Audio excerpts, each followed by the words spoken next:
The overall goal of this procedure is to visualize and analyze three-dimensional real-world nanostructure behavior. This is accomplished by first creating an interactive 3D visualization system with simulation capability. The second step is constructing and investigating 3D nanostructures in the interactive environment. Next, a 3D nanohelical structure is prepared from a chosen bulk material, and the system is used to conduct tensile or other simulations. The final step is visualizing and analyzing the resultant 3D real-world atomistic behavior of the nanostructure. Ultimately, the 3D visualization system in this work can be used for investigating realistic nanostructures via molecular dynamics, or MD, simulations toward materials innovation research.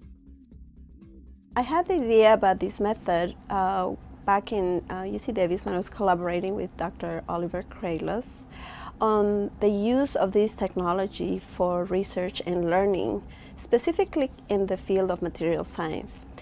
3D visualization and interaction are important tools for the exploration and analysis of materials computationally. So we hope that this effort will help others to expand further.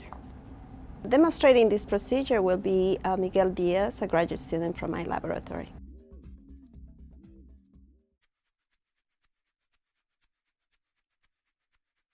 To begin, create a rigid camera suspension frame directly above the front edge of the 3D capable television near the ceiling for best coverage.